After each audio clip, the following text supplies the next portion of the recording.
You can just hear the buttons going, just click, click, click, click, click. All right, it's good. We're good. We're good. We're strafing a little bit, but that's okay. Nice, nice. Oh, this is beautiful.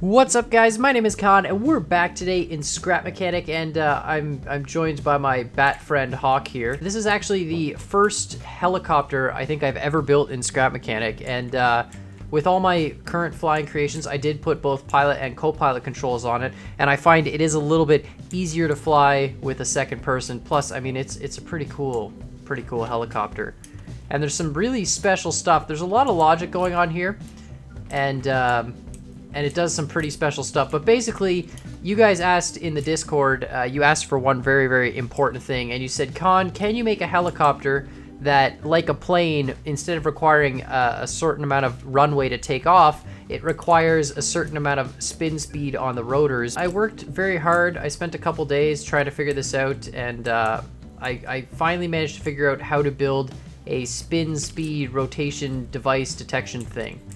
And so, long story short, there's a ton of different ways to do this, but basically what we're doing here is we have 4 sensors, which each activate a 1-tick memory bit. So it's a 1-tick memory bit, which means it's got a memory set, and then it'll reset after 1 tick. And what happens is, if the gap in this sensors becomes less than 1 tick, all 4 sensors will be activated all at once, which in turn will activate this AND gate, which finally will activate this bit, which in turn activates the output, which gets reset on this long doohickey majumner, because each of these is only activated for less than a tick. So the whole system runs on less than 1 tick, so it has to actually accelerate faster to 1 tick. So if we fire up this switch here, it will take a while, and you'll see it'll go faster and faster and faster, and eventually this green output, which is our like motor on, you can see that it'll light up and it'll flutter a bit because the engine has to get kind of warmed up. And now that it's spinning at full speed, we can see there it's on constant. And so what's happening here is this section of bits towards the back is also running on a 1-tick system, but every time this pulses, it resets all these bits. So you have 16 of these just as sort of like a buffer zone. I was playing around with a bunch of different ones. I started with 10, went up to 20 and realized you didn't really need them, but 16 was a good number to sort of guarantee that this signal, this reset signal, always gets interrupted so long as this is still spinning at faster than a 1 tick per rotation speed. And we could adjust that. We could change this to 2 ticks and 3 ticks and so on. So if we change it on all 4 of these bits, it would require a slower spin speed, but this makes for an epic looking helicopter. And so if we turn that off, you'll see there that will shut off this green light and the rotor will eventually stop spinning. So anyways, we're gonna go fly the helicopter now. So I took all this and put it all into there, which is hence all this kind of logic in the back here. So we've got our 4 memory bits.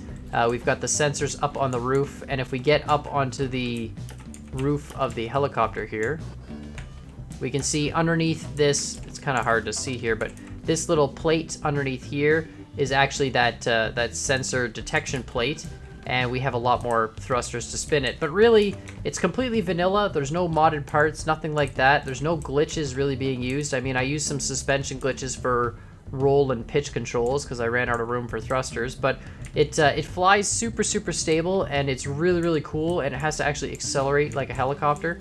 And then of course we've got the reset timer in the back towards the tail here. So if you want to get in here, Hawk, we can fly around. Yeah. Yeah. There we go. All right. So we've got full dual controls. I love first person mode in this, by the way. It's pretty sweet. It is great. One of the best first persons, I think. We've got 6 buttons and then A and D, really. So there's no forward thrust. It only flies forward by tilting it. So you have to actually tilt it like a real helicopter, which is surprisingly easy. But 1 will start up the rotors, and when the rotors get spun up to speed, that little green logic light in the logic gate light thing in the middle of us, that'll actually light up, and then that'll let us know that we're up to speed. But 1 will accelerate the rotors, 2 and 3 are roll left and roll right, 4 and 5 are pitch forward and pitch back, 6 is go up. It also is like helps you go forward. If you're kind of tipped forward, you use 6 to kind of give you more thrust, and 7 goes down, which actually just turns off some of the thrusters. And then A and D are just yaw left and yaw right, so rotate the chopper to the left and the right. So let's just go in third person here. We can just hit 1. And let's do it. Wait for it to fire up here. Once it gets up to speed there, we'll see all the thrusters will activate. There we go. It is. So when the thrusters activate, they sort of sit, they sit at like a neutral buoyancy point. So if you see, if we go just a little bit off the ground, it will very, very slowly try and fall its way back to the ground. So you can actually hover almost at one spot. The reason I had it fall ever so slightly slowly is it kind of keeps it on the ground here when you're fully revved up. So we could, you know, warm our chopper up and then, you know, go evacuate and do whatever, and then, you know, yeah, right? And like, it's not gonna fly off on us, but it's primed and ready to go. So we can just get in here. And then yeah, we can just take it away. So just 6, and we'll go up. It's a little bit slow, close to the ground for some reason. I think it's something to do with the suspension glitches. But then yeah, 6, and then we just tip forward with 4 there, and we can start flying there. We gotta roll a bit. Perfect. It does have a tendency when you're flying to roll to the left, just because you have a giant spinning rotor that's, you know, causing a massive gyroscopic force in the one direction. But it does fly pretty consistent. Alright. Let's just go this way. We can just do some loops in the map. We've got a nice canyon on this map. Yeah. Are you first person? Yeah, I'm in first person right now. Alright, I'm gonna come join you. Yeah, this is sweet. We're really high up here. Okay, I'm rolling us over here and yaw. Oh, it's nice. It's smooth. This really gives you a feeling like you're actually in a cockpit or something. Yeah, and you were saying earlier it's got that nice little kind of shimmy to it. It's just yeah, exactly. It like, because of the vibrating blades or whatever, I guess, it just feels like it's just shaking a little bit. You know, when you're flying on your own, it's very difficult to maintain that you know, that stable flight pattern when you got like 6 controls you got to work. Like right now, I'm literally just doing roll, and I was holding 6 there for a bit, but I was just controlling roll and letting us sort of fly. And we can go around this mountain here to the left. And yeah, it's nice because then somebody else can take some of the controls. Yeah. And don't have so much to focus on. Well, exactly.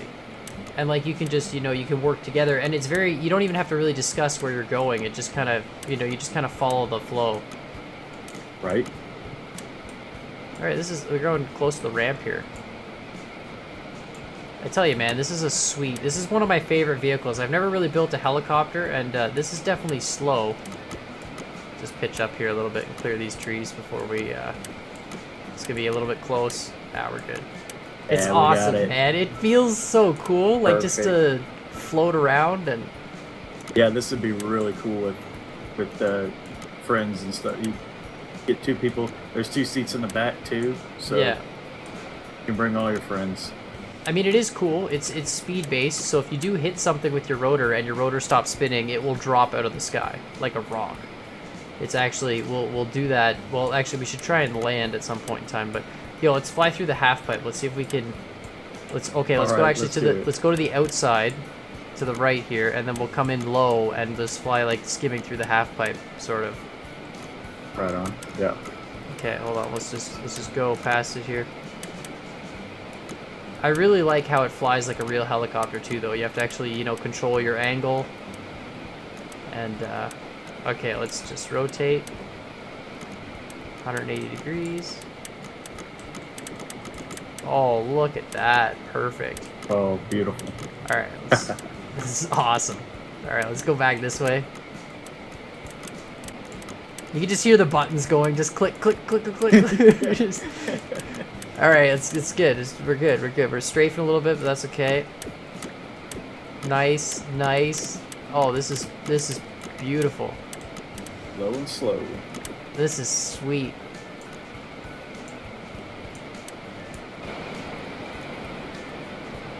Oh, that's awesome. I mean, in first person, it's a totally different experience. Like, you really... Oh, really?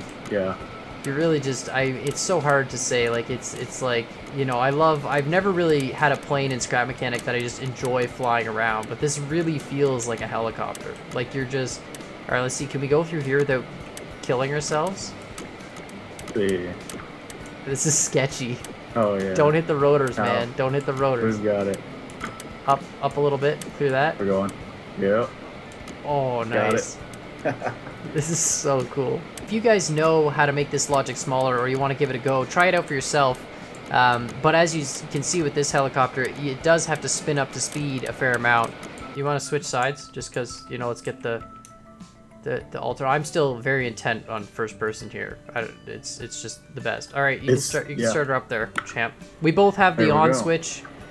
It works on the XOR toggle system, so. All right, let's wait till that light's green.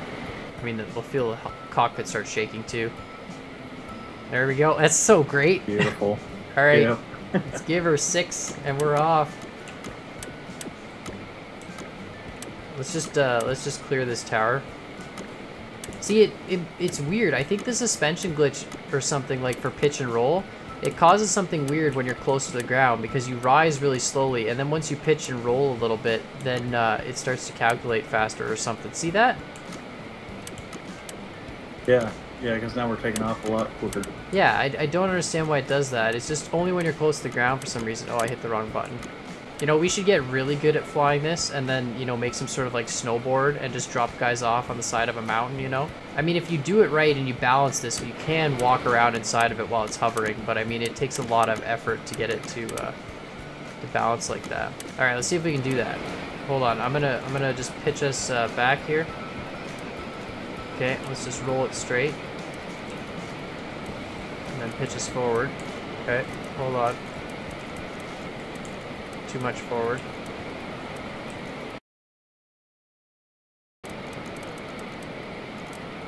All the buttons clicking. Well, I'm trying to very, very carefully just roll it a little bit straighter. Okay, there we go. Okay, we should be good here. Okay, I'm gonna jump out. Okay, I got launched into the back. But yeah, you see, I can walk around inside as long as we don't do anything too crazy. Right? So I mean, you could drop me off on the side of a mountain potentially, but it is sweet that it's stable enough to do that. Anyways, I'm scared for my life, so let's. What do you think? Do you think we can land on that square pad down there to the right? Oh yeah.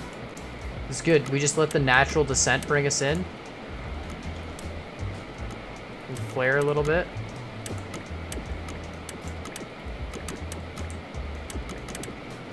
Oh, it's ahead of us. Oh boy. Okay, roll left, roll left. Okay. I panicked and gave us a little bit upward thrust. Oh, looks good, looks clean. Looks clean, drop it like it's hot. Are we, oh, we totally didn't do this. Nope. Well, we're gonna lose all our, yeah. We did touch down in it, you know. But. I think, you know what, the tail's in it. That still counts. Just so you guys know, it's not just a purely timer-based system or anything like that. Obviously, the way to make this easy is just have a single timer after the switch and say, okay, the engine has to be running for like 10 minutes or whatever. But here's the ultimate proof, which we just take this and we just stop it. And you see, as soon as you stop it, here, set it over here. Oh yeah, true. I can do it on the chopper too. Well, you gotta come down here, man. Will it go up that high? No. It might.